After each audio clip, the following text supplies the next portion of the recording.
In a luxury jewelry store, glittering with chandeliers and judgment, a young black woman in simple jeans reaches out to admire a flawless diamond, and the world seems to stop.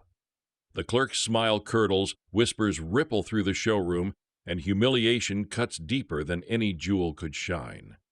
But by the end of that day, the diamond won't be the only thing everyone's talking about.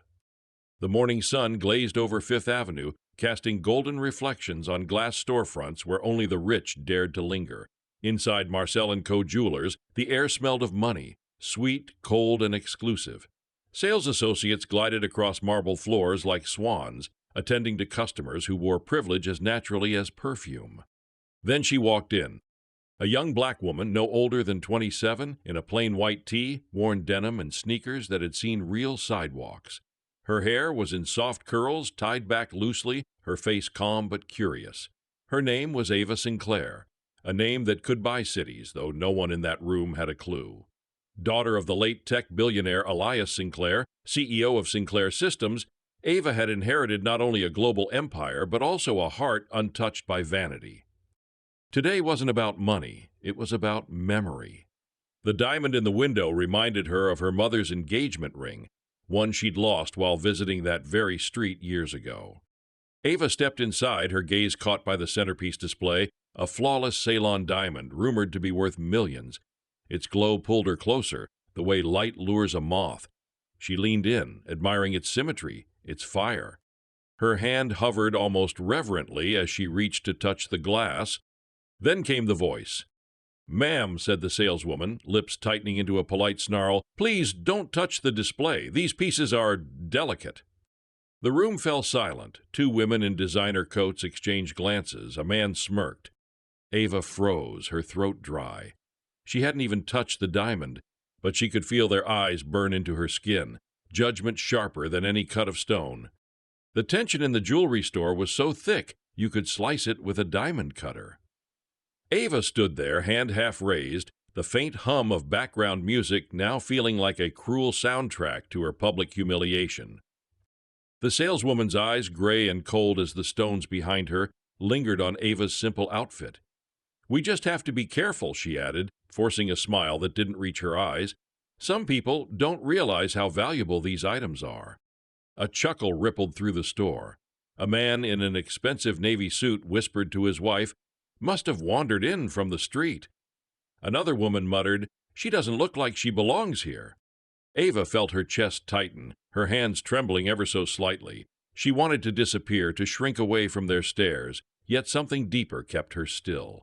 Her mother's voice echoed in her mind, "Grace, Ava, always grace, even when the world mistakes it for weakness." "Actually," Ava said softly, "I was just admiring the craftsmanship. It's a remarkable piece." The saleswoman's brows arched. "Of course, but these are not for everyone." Her tone was dipped in sugar but cut with vinegar. Ava smiled faintly, hiding the storm brewing beneath her calm. "Not for everyone," she repeated, her eyes never leaving the diamond. "That's true." Her phone buzzed in her pocket. She ignored it. Outside the store, a black SUV with tinted windows idled by the curb, her security detail waiting discreetly as always. Inside, the assistant manager had noticed the commotion and approached. "Is there a problem, Melissa?" he asked. Melissa crossed her arms. "Not at all. I was just explaining our policy to the guest." The word guest felt like a mockery. Ava turned slightly toward the man, her composure unshaken. "Your store has beautiful pieces," she said. "I might be interested in purchasing." That got everyone's attention. The woman who had been whispering behind her stopped mid-sentence. The manager's eyes flickered, caught between suspicion and greed. "Purchasing?" he repeated. "Ma'am, our prices range quite high. Perhaps you'd like to see something from the lower collection first?" It was like a punch in slow motion. The air left Ava's lungs. For a moment, she saw her reflection in the glass, not as a billionaire, not as a CEO's daughter, but as they saw her, a young black woman out of place among the marble and chandeliers. "I'll think about it," she said quietly, and turned toward the door. But before she could leave, something strange happened. A soft click echoed through the store. The diamond she had admired flickered under the light, as if reacting to her movement. a brief pulse of rainbow shimmer that caught everyone's eye. The manager gasped and rushed to the display, fumbling with his keycard. "Is that?" a customer whispered. "Did she touch it?" Melissa hissed. "No," Ava said, her voice calm but cold. "I didn't." The diamond, secure behind the glass, gleamed brighter than before. Its brilliance filled the space, casting prismatic light across Ava's face, a quiet halo of dignity the others could never buy. Nobody spoke. The only sound was the faint tremor in the manager's voice as he said, "We'll have to check the cameras." Ava turned, her lips curling into a subtle smile. "You should?" And with that, she stepped out into the sunlight, leaving behind a room full of people who didn't yet realize that their moment of karma had just begun. Outside Marcel & Co., Ava inhaled deeply, the cool New York air filling her lungs like a cleansing wave. Behind her, whispers still echoed through the glass doors. She could feel their eyes on her, as if their judgment had fingerprints. She slipped her phone from her pocket and finally checked the message she'd ignored earlier. "Miss Sinclair, your meeting with Marcel Jewel's ownership is confirmed for noon. They'll be expecting you personally." Ava smirked. The irony was almost poetic. The very store that had humiliated her was about to host her, not as some random customer, but as the new silent investor in the Marcel & Co. acquisition. Sinclair Holdings had purchased a controlling stake in the chain just last month. Her father had taught her that some lessons life teaches through boardrooms, others through silence. Today would teach both. She slipped on her sunglasses and took a slow walk around the block, giving them time to stew in their arrogance. Inside, panic was spreading like spilled champagne. Melissa kept replaying the camera footage. The assistant manager was pacing, and then came the bad omen. The diamond's mount had shifted slightly, the display light flickering erratically. "Did someone touch it?" the manager barked. "No, I told her not to," Melissa snapped. "That girl—" "Enough," he cut her off. "We'll deal with it before Mr. Marcel arrives." But by the time noon struck, the store had transformed from a stage of whispers into a stage of dread. The staff stood in a row, straightening their uniforms, when the glass door chimed. Ava walked in, this time flanked by two sharply dressed executives, heads turned like compass needles, finding true north. "Good afternoon," she greeted, her tone polished, composed. The manager's jaw tightened. "Ma'am, I believe we met earlier?" Ava smiled, polite but glacial. "We did, though I suspect our introduction was incomplete." She turned slightly toward the senior executive beside her. "This is Mr. Patel, Chief Financial Officer of Sinclair Holdings.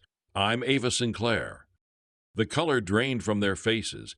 Melissa nearly dropped her iPad. Someone audibly gasped.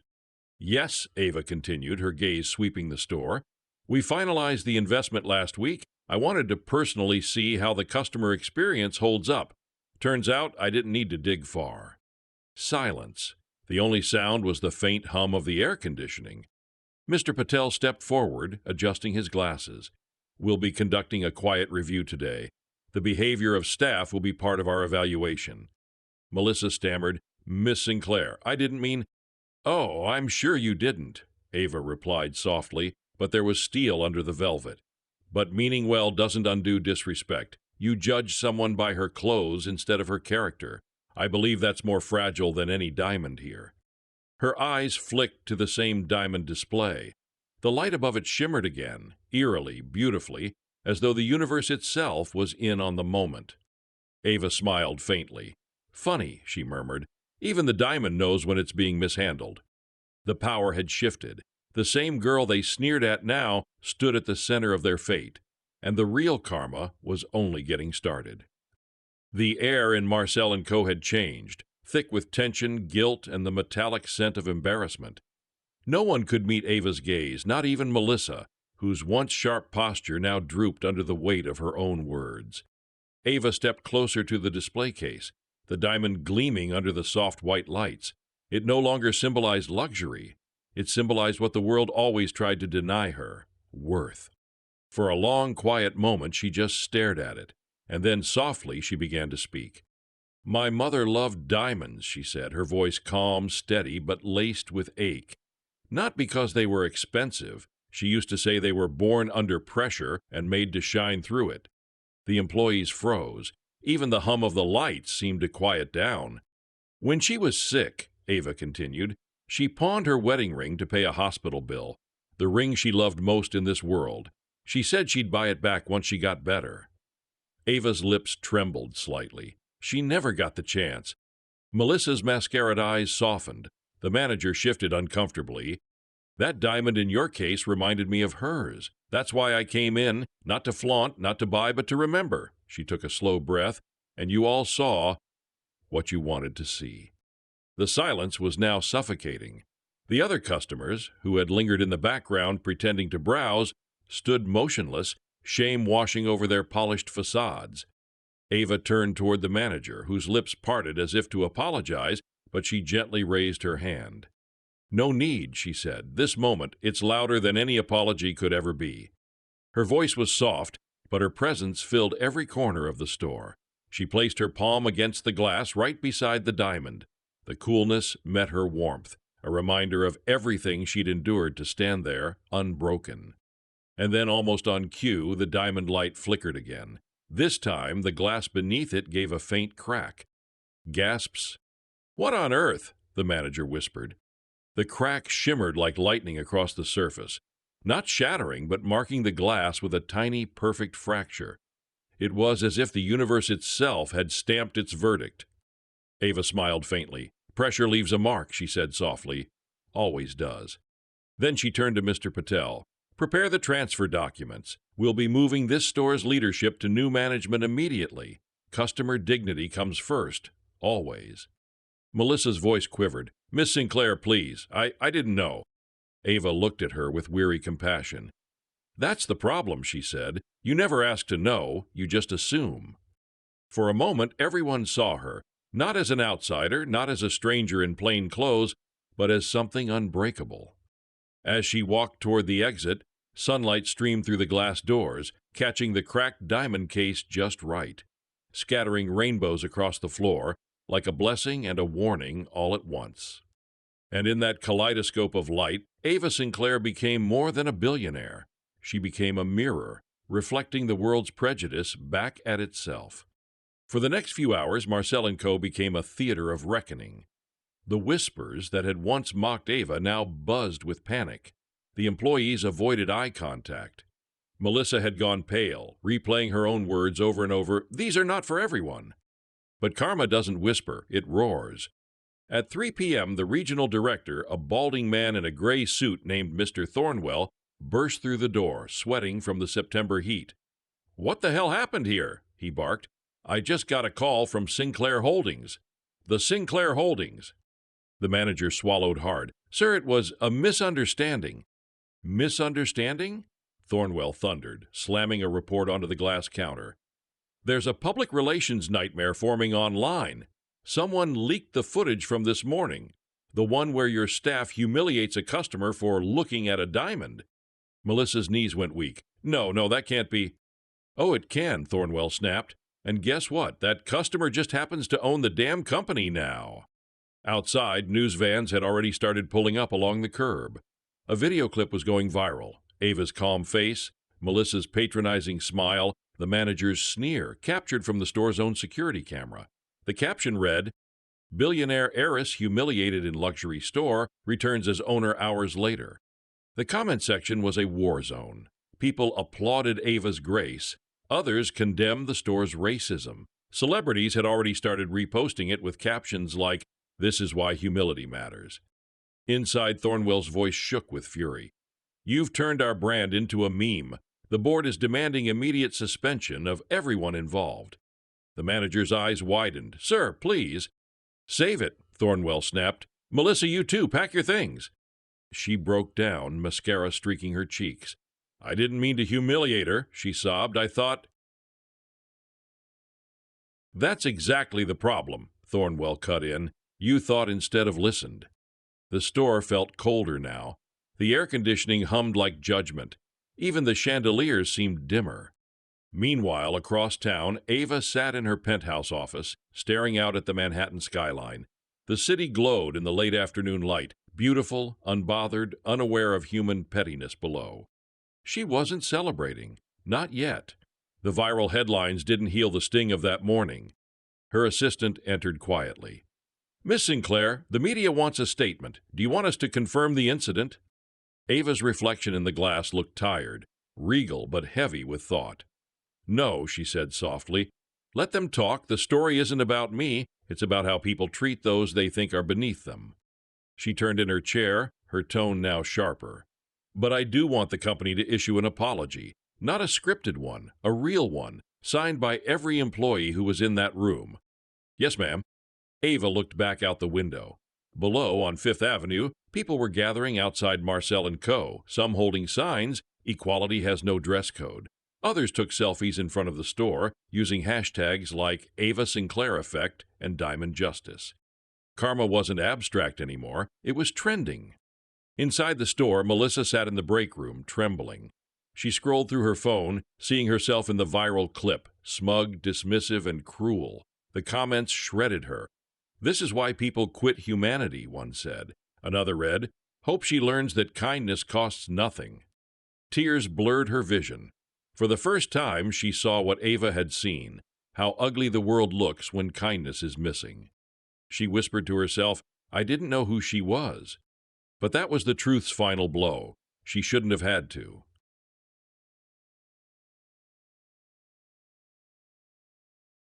By the next morning, Marcel & Co. was ground zero for a moral earthquake.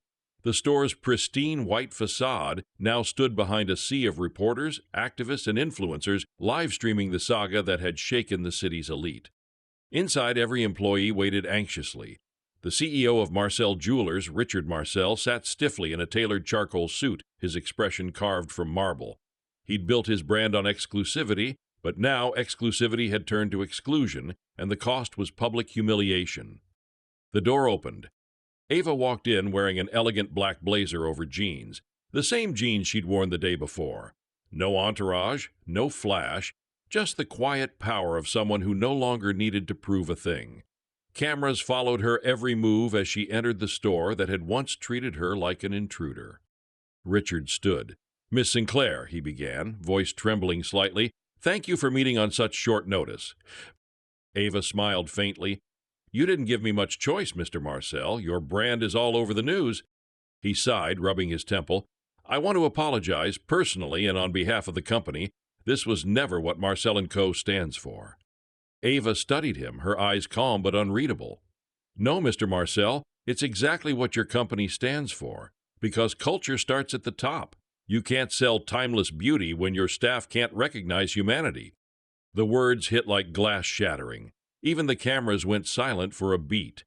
She stepped closer to the same diamond case, now repaired but still faintly marked by the hairline crack from yesterday. Her reflection shimmered in the glass beside the stone. "This diamond," she said softly, "has been through more than any of us. Formed in the earth's fire, cut under pressure, displayed for others to judge. Sound familiar?" Her gaze turned to the employees, who now stood shamefaced in a line behind the counter. "Yesterday you looked at me and saw less, but I'm not angry. I just want to make sure no one else ever walks in here and feels small because of who they are." Melissa's voice broke the silence. "Miss Sinclair, please, I've already been suspended. I can't sleep thinking about what I said. I wish I could take it back." Ava turned toward her. "You can't take it back, but you can learn from it." She paused, then added, "I'm reinstating you." The room gasped. Even Richard looked shocked. Ava continued, "You'll manage the store's new training program, inclusivity, empathy, and customer experience. You'll work with diversity consultants, and you'll be accountable for change. If you fail, you're done. But if you grow, that's redemption." Melissa's eyes filled with tears. "Thank you," she whispered. Ava nodded slightly. "Don't thank me, prove me right." She turned to Richard. "As for you, Mr. Marcel, your era ends today. You'll remain as an honorary founder, but Sinclair Holdings will appoint new leadership. I'm not buying this company to own jewelry. I'm buying it to reshape what luxury means." The cameras clicked wildly. Richard opened his mouth to argue, but Ava's voice cut through, steady and final. "From now on, luxury isn't about what's on your neck. It's about what's in your heart. How you treat people, how you lead. That's timeless." Outside, the crowd roared as she stepped out into the morning sun. News headlines flashed instantly. Ava Sinclair redefines luxury with grace, not revenge. Diamond heiress turns scandal into revolution. She paused at the top of the marble steps, looking back one last time. Inside the store, the diamond glimmered faintly through the glass, no longer a symbol of arrogance, but of awakening. Her chauffeur approached, opening the car door. Ava smiled softly. "Pressure doesn't break everyone," she said quietly. "Some of us just learn to shine through it." Then she got in, leaving behind a world she'd just changed, not with anger, but with grace sharp enough to cut through prejudice itself. A week later, the glittering chaos had settled into something softer, something almost poetic. The front window of Marcel & Co. looked different now. Gone were the glossy portraits of white-gloved models flaunting jewels like trophies. In their place, a single display, the same diamond that had started it all, now encased in crystal, with a small plaque beneath it. It read, "Born under pressure, shines through grace, dedicated to every soul ever misjudged." Customers stopped to stare, many with quiet smiles. The store had become a symbol, not of excess, but evolution. Reporters called it the Sinclair Shift. Others dubbed it the Diamond Lesson. Inside, Melissa worked with a new sense of humility. She greeted each visitor with warmth, her eyes softer, her tone sincere. Every few hours, she'd catch sight of the plaque and whisper a silent thank you to the woman who gave her a second chance. And Ava? She had returned to her rhythm. Morning coffee, board meetings, city lights. But something inside her had changed. The viral fame didn't thrill her. It reminded her of something her mother once said. "Don't fight to be seen, Ava. Live so your light speaks for you." That afternoon, Ava drove out of Manhattan to a small coastal town where her mother used to volunteer. She carried with her a small velvet pouch. Inside it, a diamond identical to the one that had caused so much chaos. At the edge of the ocean, she opened the pouch and let the stone fall into the waves.